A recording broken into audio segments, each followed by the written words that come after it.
अस्सलाम वालेकुम दोस्तों, आज की इस वीडियो में मैं बात करने वाला हूं ऑर्गेनाइजेशनल चेंज के बारे में और उसकी टाइप्स के बारे में। तो बगैर टाइम ज़ाया किए चलिए शुरू करते हैं।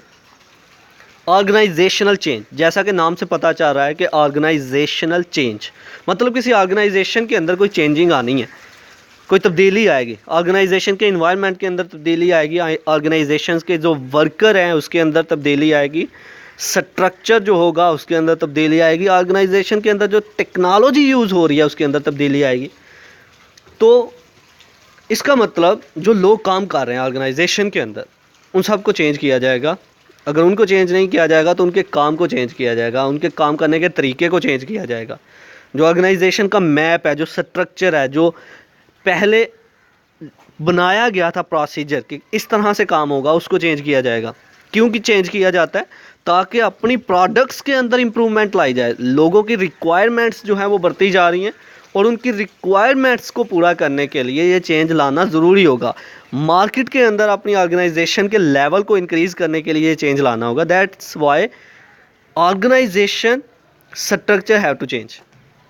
तो चलिए लफ्ज़ी तौर पर पढ़ते हैं। Point number 1, any alternation of people, structure and technology. किसी भी किस्म की तब्दीली लोगों में, स्ट्रक्चर में या टेक्नोलॉजी में ऑर्गेनाइजेशन के अंदर, that is called organizational change. Number 2, organizational changes often need someone to act as a catalyst and assume the responsibility for managing the change process. Organization जो है ये एक ऐसी रिस्पॉन्सिबिलिटी है जो कि अमल करने वाले को, जो काम करने वाले को फील करनी होगी। ये एक ऐसी ज़िम्मेदारी है, एक ऐसी रिस्पॉन्सिबिलिटी है जो वर्कर को फील करनी होगी। ऑर्गेनाइजेशन के अंदर लोगों को फील करना होगा कि ये मुझ पर रिस्पॉन्सिबिलिटी है और मुझे ये काम करना है। ये जो चेंजेस आए हैं, इस चेंजेस के लिए ये जो चेंजेस आए हैं किसी ना किसी चीज़ को इम्प्रूव करने के लिए आए हैं।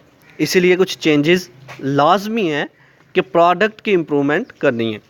तो टाइप्स क्या हैं इसके? Types of changes. स्ट्रक्चर में क्या है? ऑर्गेनाइजेशन का जितना भी स्ट्रक्चर होगा वो चेंज किया जाएगा। जो ऑर्गेनाइजेशन का प्लान था वो चेंज किया जाएगा। किसी प्रोडक्ट को बनाने के लिए जो प्लान था वो चेंज करना होगा कि प्रोडक्ट पहले किस तरह की बन रही थी और अब किस तरह की बनेगी। कौन कहाँ पर काम कर रहा था और अब कौन कहाँ यहाँ पर काम करेगा। ये स्ट्रक्चर जो है ये चेंज हो रहा है। ठीक है। टेक्नोलॉजी, जिस टेक्नोलॉजी का हम यूज़ कर रहे हैं प्रोडक्ट्स बनाने के लिए, उस टेक्नोलॉजी में इम्प्रूवमेंट लानी होगी, उसको बेहतर करना होगा ताकि प्रोडक्ट्स जो है वो बेटर, अच्छी बने, हमारी ऑर्गेनाइजेशन का रैंक जो है वो बेहतर बने। तीसरी है पीपल, वो लोग जो पहले से वहाँ पर काम कर रहे हैं, वर्कर जो काम कर रहे हैं, उनके अंदर तब्दीली लानी है। किस तरह तब्दीली लानी है? उनको एक न्यू चीज़ ला के देनी है ऑर्गेनाइजेशन ने कि हमारी प्रोडक्ट्स के अंदर ये वाली न्यू चीज़ ऐड करें, अब ये काम करो। लोगों को मोटिवेट करना है, परसुएड करना है उस तरफ। If the people can not do that, अगर लोग इस तरह का काम नहीं कर सकते हैं, they should have to change. तो फिर उनको चेंज करना होगा, वो लोग जो है उनको तब्दील करना होगा, न्यू लाने होंगे। That is the organizational change. Organizational change कि ऑर्गेनाइजेशन के अंदर अल्टरनेशन किन की? पीपल्स की, स्ट्रक्चर की एंड टेक्नोलॉजी की। तो ये था आज का हमारा लेक्चर जिसमें हमने बात की ऑर्गेनाइजेशनल चेंज के बारे में। आई होप कि आपको मेरी ये वीडियो पसंद आई होगी। Like this video, share this video and comment below this video if you have any question. Thanks for watching. Subscribe focus group. अल्लाह हाफिज़।